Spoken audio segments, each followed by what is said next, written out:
Hey everybody, and welcome back to the Outdoor Channel. It is a frigid day here in southern Wisconsin, and we have another product review from Lasfit LEDs. Now they have branched out and they are making more than just LEDs right now. They're making floor liners and bed mats and other off-road accessories. Today's review, we're looking at turn signals here on the Trail Boss. We're updating the LEDs, or really to say it correctly, they have made an update to their LED. In the description, I will leave a link to Lasfit. You guys can check out their floor liners, you can check out their LED headlights, all the products that they offer, and I will leave a discount code to save you a little bit of money.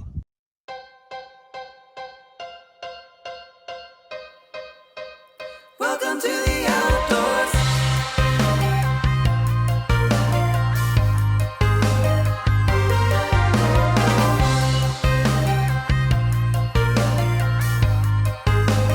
Welcome to the outdoors.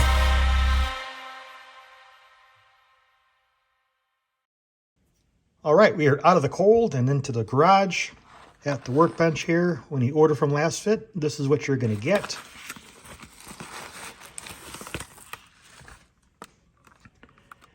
These are the new LEDs. Here's our part number. And we're comparing these to the old version of the LED here. Here's the old part number. With talking with Lasfit directly, they've made two improvements to the new version here.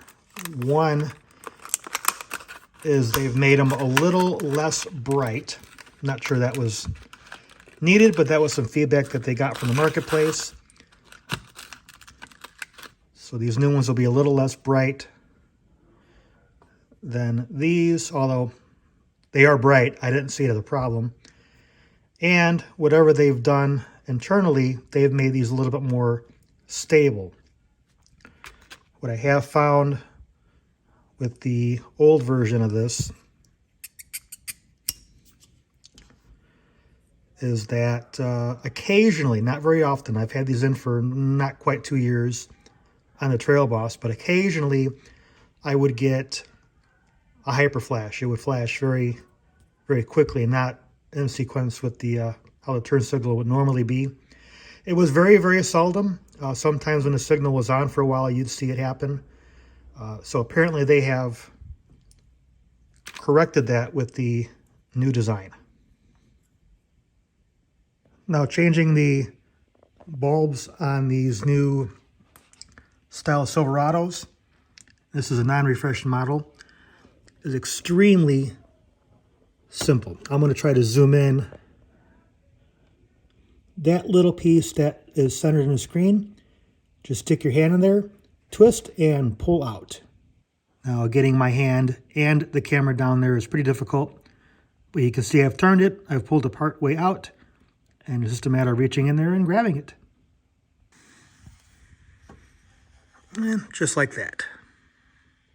There's nothing to changing these out, just simply pull. Doesn't matter if you're using an existing LED like these other Lasfit ones or the bulbs. And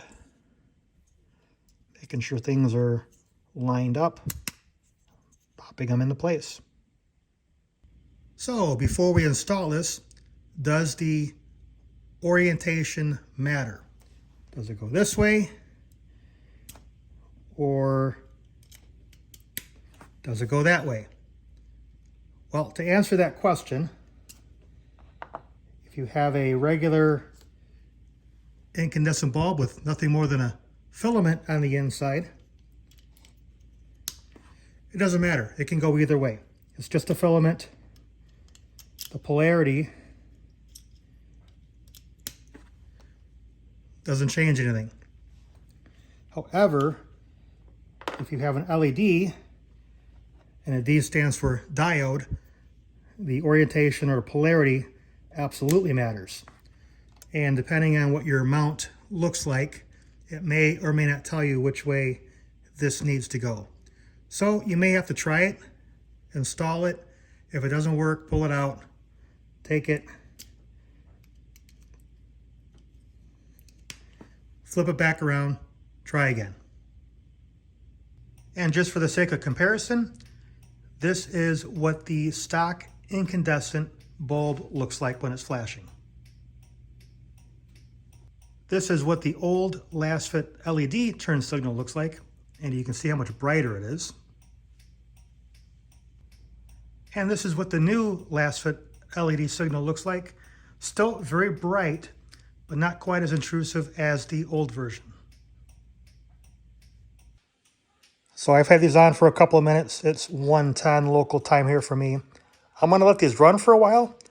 Again, one of the improvements is that these will not hyper flash after the signal's been on for a period of time. So we're going to test that. And 1:15, and still going. Now after 10 or 15 minutes, I forgot exactly what it is for this particular truck, the cadence of the flash will change slightly. That's normal with any turn signal bulb you have in there. Again, what we're testing for is the excessive flash. And we've been at it for 20 minutes. Still going. And here we are 35 minutes later and no hyper flash. After taking these out of the truck, after flashing for 35 minutes, they are pretty warm to the touch. So even though they're LED, they still get hot, but they did not fail. That's a good thing. As you can see, we have a pretty modified Silverado here, and we have lots more stuff coming. Wink, wink, nudge, nudge. So like and subscribe, and we'll see you soon.